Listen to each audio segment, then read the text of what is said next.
देखिए, आपने लोन ले लिया है, ठीक है? अब आप लोन नहीं चुका पा रहे तो क्या करोगे? अगर आप सोचो कि आप एड्रेस भी चेंज कर दो, आप मोबाइल नंबर भी चेंज कर दो, आप वो जगह चेंज कर दो जहाँ जिस जगह पर आपने लोन लिया था, तो आप उसके बाद क्या होगा आपका? कौन से आपके ऊपर चार्जेज़ लगेंगे और किस तरह की आपको सज़ा हो सकती है?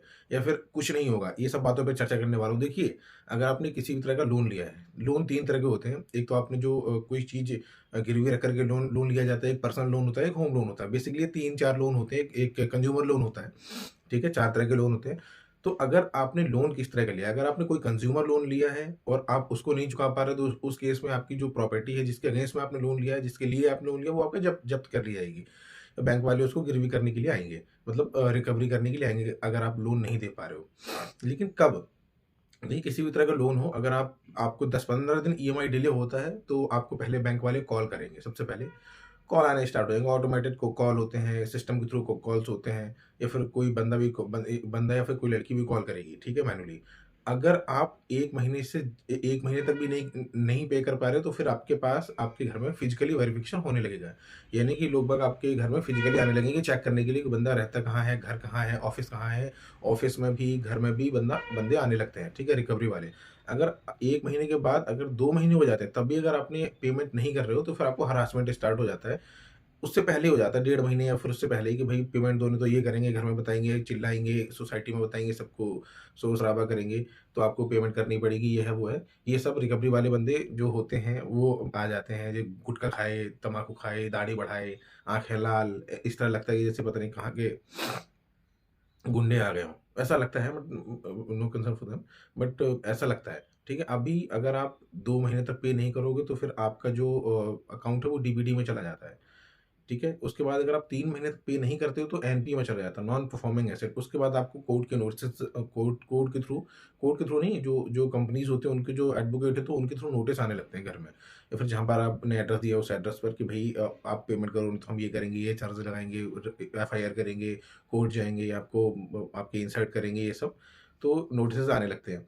लेकिन उस केस में क्या होगा कि अगर आपने अपना एड्रेस भी चेंज कर दिया, इतने कॉल्स आते हैं, तो मोबाइल नंबर भी चेंज कर दिया, अब आप सिटी से भी चले गए, तो उस केस में क्या होगा? देखिए, अगर आपने पर्सनल लोन लिया है और आपने अगर अपना जो अकाउंट है उसमें ऑटो डेबिट कर रखा है कि हाँ जी, हर महीने की इस तारीख को आपकी ईएमआई ऑटो डेबिट हो जाएगी मेरे अकाउंट से, फिर आपने चेक दे रखा है, तो उस कंडीशन में आपके ऊपर चार्जेस लगते हैं। अगर आपने ऑटो डेबिट नहीं दे रखा, चेक भी नहीं दे रखी, आप मैनुअल पेमेंट खुद से कर रहे थे, तो आपको चार्जेस कुछ कम हो जाते हैं, ठीक है? अगर आप बात करते हैं कि अगर आप अपने शहर से चले गए हैं, या फिर आपने मोबाइल नंबर चेंज कर दिया, तो देखिए, अगर आप अपने शहर से चले गए हैं, अपने एड्रेस चेंज कर दिया, फिर मोबाइल नंबर चेंज कर दिया, तो इस केस में कोई भी एफआईआर नहीं होती कि भई फला बंदे ने मोबाइल नंबर चेंज कर दिया, फला बंदे ने एड्रेस चेंज कर दिया, इसमें कोई एफआईआर नहीं होती, ना कोई पुलिस की इसमें कार्रवाई होती है। पुलिस की कार्रवाई तो होती ही नहीं है, अगर आपने पर्सनल लोन लिया है, तो इसमें कोई पुलिस का रोल ही नहीं है, पुलिस आपके घर नहीं आ सकती, ना आपको ये बोल सकती है भैया उसके पैसे दो, क्यों ले रखे हैं कंपनी के, नहीं। ये मामला कोर्ट का है, कोर्ट से समन आएगा, नोटिस आएगा, आपको जाना पड़ेगा। पहले अगर आपकी 3 दिन की अगर आपका एनपीए हो जाता है, तो उसके बाद आपको अगर गिरफ्तारी भी होती है, तो 1 दिन के लिए 1 घंटे में आपकी ज़मानत हो जाती है। मतलब पिछले 3 महीने के बाद। और अगर आप 4 साल तक लोन पे नहीं करते, तो उसके बाद आपको 14 दिन की जेल हो सकती है, लेकिन उस कंडीशन में भी बेल हो जाती है। देखिए, अगर आपके पास पैसे नहीं हैं, तो आप क्या करोगे? भई पैसे ही नहीं है, मैं क्या कर सकता हूँ भई? नहीं दे पा रहा मैं, मेरी जॉब चली गई, लॉस हो गया बिज़नेस में, या फिर और सारी चीज़ें होती, तो मन में ये बुरे ख़्याल नहीं आने चाहिए कोई भी, कि नहीं, मेरे पास पैसा नहीं है, हाय अब पुलिस वाले पकड़ लेंगे, घर में बेइज़्ज़ती हो जाएगी, अब मैं क्या करूँ? अब मैं कुछ गलत कदम उठा लेता हूँ, फिर ना मैं रहूँगा, ना तो मुझे लोन देना पड़ेगा, ये सारी चीज़ें नहीं करनी है। आपकी फैमिली है, आपको अपनी फैमिली को देखिए, उनके लिए जिए, और एक टर्म इंश्योरेंस ज़रूर ले लीजिए। टर्म इंश्योरेंस मतलब जो अपना ये होता है लाइफ इंश्योरेंस, उसको टर्म इंश्योरेंस बोलते हैं। तो उसका मतलब 50 लाख या फिर 1 करोड़, 2 करोड़ का ईज़िली मिल जाता है, 700-800 रुपए में, तो वो ज़रूर ले लीजिए। तो देखिए, ये सारी चीज़ें हैं, अगर आप एड्रेस चेंज कर दो, तो उसमें कोई प्रॉब्लम है ही नहीं, आप शहर से बाहर चले जाओ, आप मोबाइल नंबर चेंज कर दो, कोई दिक्कत नहीं है। उस एग्रीमेंट में ये थोड़ी लिखा था कि आप एड्रेस चेंज कर दोगे, तो हम आपको एफआईआर हो जाएगी आपके खिलाफ, या मोबाइल नंबर चेंज कर दोगे एफआईआर हो जाएगी, नहीं। लोन आपका सिविल देख करके दिया गया था, तो वो क्या कर सकते हैं, वो सिविल आपका खराब करेंगे। सिविल तो खराब करेंगे, आपको कभी लोन आगे नहीं मिलेगा। लेकिन अगर आपके पास पैसे हैं, तो आपको पैसे लौटा देने चाहिए। ये नहीं कि आपके पास पैसे हैं और आप जानबूझ करके नहीं दे रहे, ये गलत है। किसी के पैसे नहीं मारने चाहिए। लेकिन अगर आप कंडीशन ऐसी आ गई है कि पैसे है ही नहीं है, आप दे ही नहीं पा रहे हो, तो फिर क्या करोगे उस कंडीशन में? फिर तो भाई ये है कि राम-राम, मैं पैसे नहीं दे पा रहा जी, अभी आप जो करना है करो, मैं कहाँ से पैसे दूँगा? तो ये बात होती है। तो अगर आप एड्रेस, मोबाइल नंबर चेंज कर दोगे तो उसमें कोई इस तरह का लीगल कार्रवाई नहीं होती कि नहीं आपने क्यों चेंज कर दिया? आप चेंज कर दो, आप गायब हो जाओ, आप फ़ोन ना उठाओ, कोई दिक्कत नहीं है। अगर अगर आपके पास पैसे नहीं हैं तो आप क्या ही करोगे? नहीं दे पा रहे जी, ठीक है? आपका सिविल देख कर के दिया गया था, आप सिविल खराब कर दो। पैसे तो अभी है नहीं जी, जब होंगे तब देंगे, सेटलमेंट करेंगे जब जब होगा तब होगा। सेटलमेंट जब अगर आप सेटलमेंट करने की बात आती है तो 20% पे सेटलमेंट करना है बस, ओनली 20%, इससे ज़्यादा करना ही नहीं है। 1 लाख दिए कर लिया था, तो अगर हम 20 लाख ही दे 20,000 ही देंगे जी, अगर आपको चाहिए तो बताओ, नहीं चाहिए तो बताओ।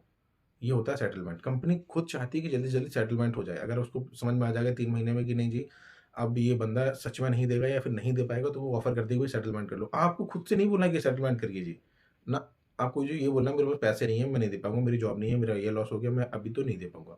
मैं नहीं दे पाऊँगा जी, यही आपको बोलना है। उधर से ऑफ़र आएगा सेटलमेंट का। वो पहले 60% पे बोलेंगे, फिर 50% पे, फिर 40 पे, 30 पे, फिर 20 पे आएँगे। तो 20 पे आपको कर लेना है। या फिर जब आपके पास पैसे हों, इन 3-4 सालों में जब आप सेटलमेंट होता है तो 3-4 साल लग जाते हैं, तो इन 3-4 सालों में अपने आप को मजबूत कीजिए, खड़ा कीजिए दोबारा से। डरना नहीं है, पूरी दुनिया से लड़ जाना है और अपने आप को खड़ा करना है, फिर आपको उसके पैसे चुका देने हैं सेटलमेंट करके। सेटलमेंट की कॉपी किसी एडवोकेट से वेरीफ़ाई कराइए कि भई सेटलमेंट ये जो कॉपी दी गई है ओरिजिनल या फिर एक्चुअल कॉपी है या फिर फर्जी कॉपी पकड़ा दी गई है। किसी एडवोकेट से वेरीफ़ाई कराइए, उसके बाद सेटलमेंट का पैसा उसको वापस दीजिए। तो ये आज का वीडियो था। अच्छा लगे तो लाइक कीजिए, share and comment. Thank you. और अगर आप लोगों को कोई प्रॉब्लम है, कोई क्वेरी है तो मैसेज ज़रूर कीजिए, उसमें मैं रिप्लाई ज़रूर करूँगा। Thank you.